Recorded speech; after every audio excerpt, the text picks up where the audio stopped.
People are investing their time in taking your course or consuming your product, following your teachings and doing what it is that you're asking them to do. That's a responsibility. Welcome to Seven Figure Copy, the show where I teach you how to create powerful strategic messaging so you can attract high-paying clients and scale your business to the next level with ease. I'm Gina Whitehouse, your expert conversion copywriter, and this podcast is for ambitious, value-driven female entrepreneurs like you who are ready to scale from 6 to 7 figures without sacrificing what matters most: your values, your time, and your family. In each episode, we'll dive into the art of crafting persuasive words for high-converting websites and sales pages, and you'll learn strategic copy techniques so you attract premium clients and boost your revenue. This podcast was created to help you tackle the challenges of balancing family life and business growth as you take your business to the next level. If you're ready to add a trusted partner to your team, making sure your message is compelling, consistent, and impactful, then you're in the right place. Sometimes the best copywriting strategy isn't about writing more persuasive words. It's actually about building a product or service that delivers real results. And when it does, your clients and customers start doing the selling for you through testimonials, referrals, and messaging you can borrow straight from their success stories. Today's guest is Shannon Boyer. Shannon is an online course strategist, award-winning educator, and curriculum expert. She's the creator of Your Best Course Experience, which is her signature program that teaches entrepreneurs how to create high-touch, high-impact courses that actually transform lives. And she also leads a membership called the Bill Lab, where she helps course creators continue refining and optimizing their offers for success. In this episode, we're going to talk about why the results your product or service delivers are directly tied to how easily it sells. We're going to talk about what makes for powerful, copy-worthy testimonials. And we're also going to talk about the wrong way to collect feedback and how that approach could quietly be killing your conversions or the social proof that you want to gain for your next launch. So let's get into it. Shannon, I am so glad that you are back here on season 2 to chat with us. Thank you for coming today. Yeah, thanks for having me again. I'm excited to be here. So for those of you listening, this is the second time Shannon's been on the podcast. We had her during season 1 for episode 15, and it was a live copy audit, and we looked at how to develop a strong hook for her about page so we can compel people to keep reading your story. So I'm so glad you are here to talk with us again. So let's start and I want to talk about a couple things today. And one of those is testimonials and just getting people to put their course out there, launch it again, but even using, I would say, better language. It's an easy way to say it, maybe not the most correct, more converting language. So Shannon, as an online course strategist and curriculum expert, you help entrepreneurs create offers that actually deliver results. And this is one of the things I love about you, because you want people's courses to deliver results and not just sell. Right. And one thing that you and I both know is that when clients or customers start getting real results, they also start giving you that exact language, stories, and proof that make selling easier when you try to sell again. So can you talk about why focusing on results and not just demand is the smartest way to grow a sustainable business and get people to say yes to your offer? Yeah, thanks. I love this so much because this is like one of my main messages is that, creating a successful course and a sustainable course and a scalable course is not just about getting people in the door. More importantly, it's about getting people to complete your course and to actually implement what it is that you're teaching. And not many people talk about this because it's the harder part. It's a lot easier to get people in the door. It's a lot harder to get them finishing the course and implementing. But there's so many benefits to it, and you've mentioned some of them. So getting the testimonials, getting the repeat sales, getting the referrals and affiliate sales, getting people to buy from you again. That's a key thing. If somebody comes in and buys your course but never takes it, never finishes it, never gets results from it, they're not going to be looking to buy something from you again. And oftentimes after completing a course successfully, people are ready to do a higher ticket offer from you. And then there's also the fact that you're going to have fewer refund requests when you have matched the language in your marketing to what your course actually delivers. I see that disconnect a lot where people get kind of carried away with the promises and making the promises in the marketing that are going to get people to say yes. But then they get in the door and they're like, this is different than I was expecting it to be, or this is not for me. I'm not at the right stage. So yes, there's some really, really strong connections there between having a course that can deliver on the results and then having that messaging in your marketing and having it convert. So there's a few really key ingredients that we want to look at in order to have a high quality course. So I teach high touch, high quality, high impact online courses. So I'm just going to unpack that for a minute. The high touch is that you want to look for opportunities for interaction in your course. So much of the time we've heard this myth that you're just going to create a course, put it out there, people will buy it while you sleep or lay on the beach, and you're going to, become a millionaire. But that's not true. And in this day and age, it's even less true than it was, 4 or 5 years ago. And so you want to look for opportunities for interaction within your course. And so that's interaction with you, opportunities for people to ask questions, get feedback. That's one that people miss a lot, is opportunities for feedback, your eyes on their work. That's a huge value add. And then also opportunities for interaction between the students in the class. You are not the guru. They can learn from each other. And that's not something that you should shy away from. That's actually something that you should really encourage, because that is a value add that you are providing within your course, that opportunity that they wouldn't have if they weren't in your course. The second thing you want to think about is focusing on facilitating implementation and giving opportunities for practice. And again, this is something that I see missing in a lot of courses, because a lot of times people are focused on knowledge, information, content, and they're just producing. They're talking at you instead of teaching. And teaching is very different from talking at you. A course is very different from a YouTube playlist. And so what you want to do is really provide those opportunities for people to practice in a guided, facilitated way, the skills that you're teaching, and then give them a facilitated way to implement that and apply it to their real life so that you have that transference of learning. And again, these are things that many people miss. And being able to do that is not only going to make your course a high quality course, it is going to make your course stand out amongst all the others out there. That's what your students are going to be talking about when they talk about the course and what they loved about it. That's what they're going to be talking about when they start implementing and they start seeing results. And that's the kind of really key language that you're going to get then that you can use in your copy that will help you that will differentiate your course from all the others out there. And then the third thing I want to say is just to stop thinking about yourself and start thinking like your student. And the reason that I say this is because so much of the messaging in social media right now is about create a course that gives you time freedom, financial freedom, location freedom, work 4 hours a week. And, it's all about working less and making more. About me. That is not how you create a successful business or a successful product. You have to think like your student. And you are your student when you go out into the world and you start looking for courses that you want to take and things that you want to invest your time and money in. And so it's how can you provide value? How can you be of service to your students? And again, what is going to set you apart in terms of how you're delivering that other people are not? And so I think it's really about focusing on results, focusing on the student experience, and then focusing on how you can go above and beyond and deliver something that's different from what everybody else is doing out there.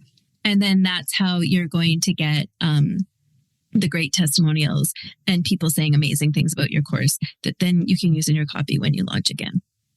Yeah, what I was thinking about when you were talking too is just the variety of experiences that you can give someone in a course, right? So some people might be coming into a course and they might be thinking they really want the teaching aspect. And then some people are going to come into that course and they're really going to identify with that group atmosphere, right? And that interaction. So I think it's a good idea. I mean, I'm just thinking this through out loud right now, but it's a good idea to have those multiple facets of a course so that it kind of covers everything, right? Everybody can get something that they need. And I know for myself that one of the things I really have loved about group courses that I've been part of is that interaction between the other people and not just the person I'm learning from. Like I definitely need what I need from the person I'm learning from, the reason why I got in there. But it's been such a blessing when I've been in courses where I actually get to know other people and then we continue those relationships. Like we're networking with each other too, but we're continuing those relationships outside the course, which gives you the accountability to actually implement what you're learning in the course, which just makes that course more successful. Yeah, absolutely. Right? Absolutely. I mean, you will absolutely have people who come into your course who don't want any interaction at all. They're just going to be that quiet lurker. They're going to come in, they'll interact with the content, and that's okay. There are people like that. But to be able to offer that opportunity and experience, a lot of people are going to find it more engaging. They're going to appreciate the accountability. It's going to help them to actually finish the course. And it's also going to maybe keep them on track and keep them more engaged and coming back to it again and again. So, you're never going to create a course that meets the needs of like all the needs of everybody, right? So you want to think about what can you do to meet the needs of the most people and especially your target audience. I think that's really key. When you're creating your course or when you're revising the course, talking to your ideal student, talking to the people who've taken the course before, making sure you're doing feedback surveys and, doing them in the right way is really important to make sure that you are offering something that's in alignment with what your clients are after. For example, if you have you're targeting very busy CEOs, then you're going to focus. It doesn't mean you take away the opportunities for interaction. They might really appreciate that because being a CEO is a very lonely job, but you're going to do it in a way that's really respectful of their schedule. So you have to take into consideration who your audience is and what it is they're actually looking for. Yeah, that's so good. Very, very good. So I want to talk about testimonials here for a minute. Okay. Sometimes we can get so busy having our hands in all the things. We have our course, we're helping people in the course, then the course ends, and then we're moving on to launching the course again. Okay, at least I'm talking about how a lot of my listeners, what they're going through. Yeah. That we get so busy where we actually don't go back and gain testimonials that we can reuse on our sales page to give even more social proof. Yeah. So tell me, how do you guide your clients to intentionally create moments inside their programs that can lead to these powerful testimonials? Yeah, I think this is a really great question.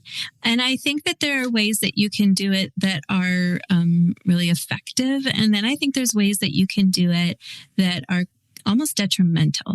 So I want to talk about that for a second. So first of all, like we said, it's really important that you are focusing on that high touch, high quality, high impact online course because those opportunities are going to naturally happen when you've created a course that's just delivering. So when I deliver my course, I have in my live interactions with people, I have comments from the students right in that live where they're like, this is so amazing. I've never experienced anything like this. Finally, somebody who delivers on their promise. Like these are things that people are just naturally saying to me in my lives.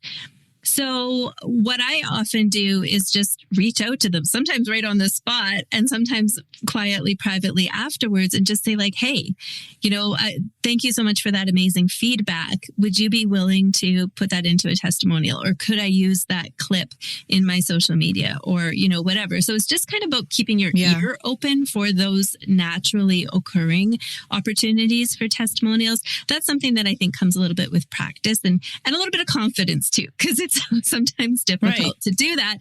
But the more you do it, the person's already raving about you. They're 99% of the time going to respond with yes, absolutely. I would be willing to do that. So that's my first kind of tip is just when you've got that really great course, those things will happen naturally. So just keep your ear open for them. And then the second thing I want to say is that you can ask for feedback in the middle of your course. while your course is still running. Like, you don't have to ask for feedback or for input when the course is completely finished. In the midway point, you can send out a survey to students and just kind of say like, hey, how's the course going for you so far? What have you found helpful? What have you found beneficial? What might you still be needing or looking for? And again, that's an opportunity for people to, have that, give you that testimonial, and then you can kind of follow up with them and just say like, hey, I really liked what you put in there. Can I use it? I think that's an important part too, is like asking for permission. So I want to talk about some of the things that are detrimental. And one of the things that I've seen people do is just to take stuff that students have said and just blast it out there. Every single Instagram comment that they get, every single comment that they get in the class, to just blast it out there without asking for the student's permission. And sometimes they black out the name and sometimes they don't. And I feel like that can be really, what's the word? It doesn't honor your students. It doesn't respect, them. And it's great for you, but I think it's kind of deters future students from wanting to be open with you and sharing with you how they feel about the course, because they don't necessarily want it blasted out there, especially without their permission. It can feel a bit of like a violation. And I think honestly, if you're doing it with their name, there's some privacy and legal things that really you're kind of getting into. So that's one thing I would say, is just really make sure that you are asking permission for it. And while I've said, you can ask for feedback, and if you get positive feedback, you can follow up on it. What I wouldn't do, and I have experienced this myself, is someone who specifically asked for feedback and a testimonial in the same document. So sometimes when you're asking for feedback, you want to do this anonymously so that you give people an opportunity to be as honest as possible, because they might not want to hurt your feelings. Right. They might want to continue to work with you and be afraid of offending you. So sometimes you want to do that anonymously. And so you may want to just do it as a separate thing.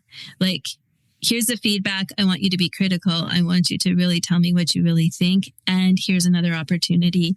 And like I said, it can be at the same time. It can be in the middle of the course. That's okay. But you may want to separate them just to kind of like protect the integrity of everything. And then finally, I want to say, and again, I've experienced this and it felt kind of icky and it stuck with me, is don't disguise looking for testimonials as sharing your wins. Like when you're asking people every day, like share your win, share your win. And then it's like, can I do this? I think it's like, you do want to know their wins. You do want to know how it has been, productive for them, or how what you're teaching has impacted them. But I think it just needs to be a little bit more honest in how you're doing it. And again, it's like people want to feel like you really want to celebrate their wins and not like you're just asking so that you can use it for your marketing. So I think it's important. There's a way to do it. I just think you have to be upfront about it. And sometimes it takes a little bit more confidence to do that. And maybe it's how you follow up on it. But again, it's like I experienced a situation where it was like, everybody share your wins every week. And then all of a sudden, without my permission, these things were blasted on social media that I had said. And it kind of felt like a violation. So again, if you're going to do it that way, just make sure that you go then and talk to the person and say, hey, I really like that. That was really amazing. Would you be okay with me sharing that? I think that's the biggest message. If you've been thinking, something's off with my copy, but I can't quite put my finger on it, you're exactly who the Yes Vault was built for. The Yes Vault is your private resource hub where I'll show you literally what high-converting premium messaging looks like in 3 private videos. We're talking high-converting copy and messaging examples, clear breakdowns, and fast clarity on why people aren't saying yes yet. Plus, every guest on season 2 of the podcast shares a free resource, and they're waiting for you inside the vault. So if you want to stop guessing and start seeing what works, for only $14, you can unlock the Yes Vault now by going to the show notes or visiting whitehousesm.com/the Yes Vault. Those are some really good tips. And I can say that I've experienced similar things too. And I love that you brought up the last 3 points about things that can be damaging. And I completely see where you're coming from. And I know that some of us think sometimes, oh gosh, it's just going to take so much time to go back and ask for that permission or that yes. But I think in the long run, it's better to do that than to not do it at all. And I can totally just put myself in the shoes of what you were saying. And I've been there in some similar ways and some different ways. But it's like, if you just keep asking in your course, like every week, like throw into the group, your client wins. And then, you suddenly see it being posted everywhere, snapshotted without permission. Then I know I would definitely feel like, okay, she's just fishing for more social proof, right? Yeah. Social proof is not bad. We all need it to sell our products, but there's just a way to do it that just feels a lot better. And if you're in that situation where you're like, oh, should I take this snapshot and put it up there? If you're doubting it, that's like the inner voice basically saying, no, you should really just go and ask for permission. And most of the time, people are going to say yes. I mean, it's like 99.5% of the time. And if they say no, that's totally okay. Just go and ask the next person. Yeah. I think that's so true. And when we're first starting out and you get like those positive comments, it's so tempting. Like you're like, oh my goodness, a positive comment. Like I really want to use this. Finally, I can use this. And so it's scary then to go like ask because they might say no. But everything that you do in your business is either building trust or breaking down trust. And you really want to make sure that everything that you're doing is building trust with your current clients, who could also become repeat clients, and your potential clients, because they're watching that as well. And so I think we just really want to think about that and keep that at the forefront, because even if they say no, the trust that you've built by asking is much more valuable, because there will be another positive comment, in the next day or the next week. Right. And people respect it when you respect their no. Yeah. I know every time that I've actually said no to turning down a copy project, I've never had anybody come back and be offended by it or mad by it. Every time I'm like right about to send that message to say, you know what, I'm sorry, I really can't take on your project. I get a little nervous because I'm like, oh, I don't want to ruffle feathers, But every time I can say 100%, people have come back and they said, you know what, thank you so much for just being honest and saying no. Yeah. I completely understand why. Yeah, absolutely. So we just always want to lean on the side of integrity and truth and honesty, right? And clarity. Yeah. Another thing you said that just popped up a little tip in my mind when you talked about even just like halfway through your course, trying to gain testimonials, that could be as easy as just setting like an automatic email, that says it's going to be sent out this day to everybody on the group. That's part of that email list, the people in your group. And it would just go out automatically. So you don't even have to think about it. Yeah. So it can be easy. I just know for my own clients, a lot of times what I see is when they come to me to write a sales page for, even for a new course or for a course or product service they're selling that they've already sold before, but they really want now a really good professional sales page. A lot of them don't come to me with a plethora of testimonials just because they're too busy, because it's just the thing that just gets put on the back burner, but it's really that thing that's going to up-level your copy, because you can, not only can you add it to the sales page for social proof, but you can also take the language they're using and weave that into your copy. So it's speaking directly now to your target audience, and they hit that page and they're like, oh my gosh, this thing is for me because she took the words right out of my mouth. Yeah. Well, and I want to speak to that being too busy for it too, because I feel like the person is missing more opportunities than just gaining testimonials. Like, you should be following up with your students after they've completed the course to see how implementation is going. Just as a matter of course, there's so many benefits from it. First of all, the person feels very valued because you haven't just forgotten about them after you've taken their money. Second of all, there could be opportunities there where they're like, oh my goodness, actually, I'm really struggling with this. And maybe you have a product that could, I mean, you want to do that tactfully, of course, like you're following up out of genuine interest, but you may have also a way that you can help them with what it is that they're struggling with and they might not even know, or, they could be experiencing this incredible win, and it's an opportunity to get a testimonial or task them to be an affiliate, to act as an affiliate for you. There's just so many good reasons from a human perspective from following up and from a business perspective for following up. But so many times we are just focused on the next sale, the next launch, the next new person coming in. So I think it's kind of like just a business lesson in general about, it is always less expensive to retain a client than it is to bring in a new client. And so let's kind of like shift that a little bit. And that's part of what comes from delivering that quality course, because we want that person to be a repeat client. We want them to have a life within our business, not just a one-off in and out the door. So I think it is almost a little bit of a mindset shift in terms of how we're viewing our clients and our students within our business. Absolutely. Let me ask you about passive income, because you have a view on this that might be a little contrary. It's not really, I don't really think it's that contrary, actually, because I agree with you. But let's talk about it. You've said that you don't agree with the idea that online products are passive income. So why do you believe a high impact offer is an active tool in your business? Yeah. Okay. So it is maybe a little bit controversial because there are so many people out there who are selling this idea of passive income. But especially, like I said, nowadays, people are a lot more jaded. They're looking for different things. But ultimately, for me, like if we're talking about a course, education is not a passive thing. It is a very active thing.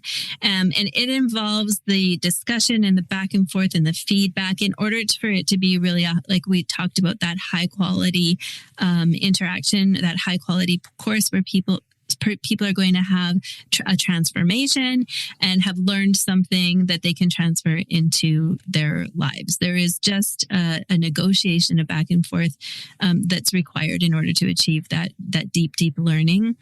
Now, somebody might be out there and thinking like, well, I'm not going for that big transformational, course. This is just a smaller course. I'm just teaching a small skill. And that's true. But then you have to look at the marketing side of it. Even if it is a course that's not really transformational and is something very small, and there's potential that the student can just learn it on their own and learn what it is they want to learn, the marketing side of it is ongoing. And you are having to put effort into getting it out there, keeping it current, making sure that new eyes are seeing it as the world changes, as the industry changes, as your audience changes and you change. Your course needs to be changed and updated, even if it is one of those smaller courses that doesn't require so much of the instructor's interaction in it. So I think this idea of like you create something, you put it on your website, and then you sit back and watch the money roll in is not only just a myth, but I think it's snake oil. I think it's coming from people who are trying to make a quick buck. And preying on people, I'm going to get really controversial now, preying on people who, are susceptible to that. And it's a great promise. I mean, who wouldn't be susceptible to that if this person is saying that, you can put in the work one time and then watch money roll into your bank account? That's a pretty attractive offer. It's just not the case. And especially nowadays, people are starting to talk about this trust recession. And unfortunately, it's the people who have sold that snake oil who have created this trust recession. And so people are even more afraid or like I said, jaded about where they're going to invest their money and their time. And I think that's another part of it that's not often talked about is just because it's a low ticket offer or even a free offer, people are investing their time in taking your course or consuming your product, following your teachings and doing what it is that you're asking them to do. That's a responsibility. there's a responsibility there because I'm learning from you as opposed to that other person. I'm spending my time consuming and interacting with your product as opposed to somebody else's product. If I do what you're telling me to do, I'm doing that instead of doing something else. And so you need to make sure that you're delivering. You need to make sure that that what you say your product can do can absolutely do. So there's the two parts of it, right? There's the fact that Right. for most situations, education is a very active thing, and it requires even updating and revision, especially if you have something that's time sensitive, like technology based. And then there's just the marketing part of it, getting it out there, getting people to see it, getting the right people to see it, and having it stay current is an active thing as well. I agree with you. I wouldn't say that passive income doesn't exist. It absolutely does, but there's a lot of strategy that goes behind it, structures and systems. And I could think of one digital offer that I have right now. So let's see, for the last few months, well, since March, depending on when you're listening to this, it was March 2025. I put my first just small digital offer on my website, and it's a workshop, and it's how to write an about page that converts visitors into buyers. And I put this together, and in reality, just because you put something on your website doesn't mean that everyone's going to land there and start buying it. No, not at all. Like what you said, the marketing, and you have to market it on the front end, right there. And I think of it as a faucet. Like you either have the faucet on or you have the faucet off. And when the faucet's off, meaning you're not putting it into, or you're not putting it in front of many eyes, or I have an about page checklist that leads to that. If I'm not getting that checklist out there into in the eyes of new people, then no, I'm going to sell less of it, you know. But it was just one small piece of information that I really wanted to get out there, because I see that a lot of people write their about pages like it's just a bio or resume, when really I like to say it's your secret sales page. Right. So, anyways, where was I going with this? But in July, we were on vacation, and we were gone for like 5 days. In the matter of those 5 days, I think it was over a course of 1 to 2 days, it just started selling out of nowhere. And it was like, wow, this is the first time I can actually say that I didn't touch something and I sold something on vacation. You were on the beach and the money came in. I was literally on the beach and the money came in, you know. It's not a huge part of my business. It's just a little thing, right? A little resource that's out there to help people who are at that do-it-yourself stage. But I thought that was so cool, you know. But it's not going to happen again unless I actually turn on the faucet and get in front of more people, whether that's through Facebook and Instagram ads, or I really like doing the freebie swaps. That's after testing those two. I think the freebie swaps is more of a better direction to go, at least for me. I'm not saying that's for everyone, but for my own audience, it is. So I definitely think, you know, passive income, it can be a really real thing, but there is work that goes, you know, behind it. And yes, there's a lot of people out there that are trying to sell it when they don't tell you all the rest of the little things that go behind actually making it passive. Well, and here's the thing is what the number doesn't really matter. People always say, like, you see the results of what you've done in your business 3 months later, right? So what you've done today, you're going to see the results of 3 months later. So here's where the myth comes in, or the misalignment, because you didn't make those sales because you were laying on the beach. You made those sales because what you had done before you went on vacation. So to have 5 sales come in like that all of a sudden, like maybe a podcast that you were on aired or, you know, was promoted in some other way, like something that you had done prior probably led to eyes on that product while you were on vacation. So I think that's part of it too. Like it's not instantaneous. What happens in our business is not a direct result of necessarily all the time what we've done that day. And I think that's important to keep in mind as well. That's so true. Yeah. Well, this has been a really great conversation. And I want to ask you, I asked this to everybody. I probably already asked you this in season 1, but I'm going to ask you again and we'll see if your answer's changed. Okay. What's one way, one piece of advice you can give our listeners to keep things thriving while they're juggling family and business? How do we keep a thriving business and thriving family life when we have our hands in both? Mm-hmm. Yeah, it's such an important question because I have little kids. My kids are like 4 and 6. And so that's a constant battle, that's constant juggling.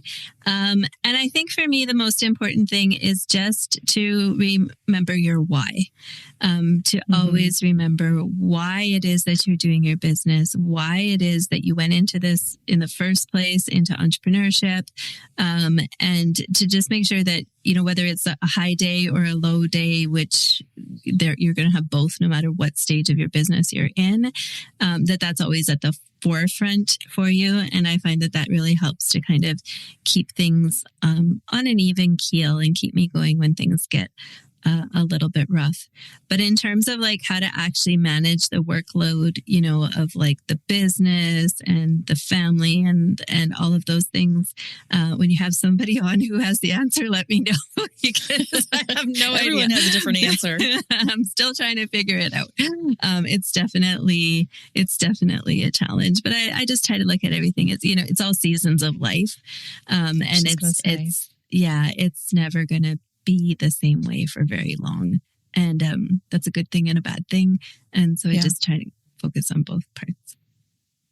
And there's different seasons. There's seasons like at the macro scale where it's like, okay, we're in the parenting season right now. Or we're in the season with toddlers, or we're in the season with teenagers or empty nesting. And then there's the season at the the micro level where, okay, we're in summertime. And so may not be working as hard in our business. And then September comes around and we ramp back up. So it's an ebb and a flow.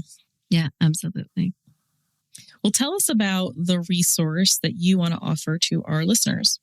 Right. So we talked a lot today about, having that high quality course, making sure your course is something that gets referrals and testimonials and repeat sales.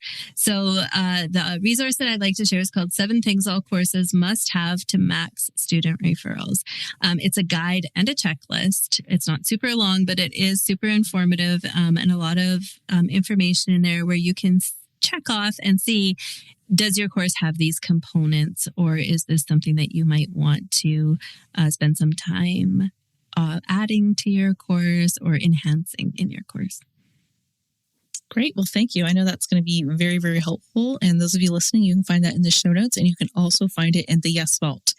So where can people connect with you, Shannon, and learn more about your course, which is called Your Best Course Experience, and the Build Lab? Yeah. Okay. So Shannon L. Boyer, L like the letter, is where I am everywhere. Social media. My website is also Shannon L. Boyer. And I have a school group where you can find me as well. So skool.com/buildlab. If you want to kind of dip your toes into course creation with me and find out more about what I teach, that's a great place to go as well. Yeah, but I love when people reach out and contact me. I also have a podcast. It's called The Art of Online Course Creation. And that's a great way to not only learn how to create a high quality course, but to know a little bit more about me and how I teach as well. Well, thank you so much, Shannon. Thank you for coming back on the podcast and chatting with me. It's been a pleasure. Thank you so much for having me. Thanks for tuning in to this episode of 7 Figure Copy. If you've enjoyed the show, don't forget to leave a 5-star review on your favorite platform and follow me on Instagram for more insights. Can you think of one female entrepreneur or small business owner right now who could benefit from listening to this podcast? Please share this episode with them. And if you're ready to hand off the copy for your website, emails, and sales pages, head over to www.whitehousesm.com to book a complimentary copy chat with me. Let's partner together to take your business to the next level.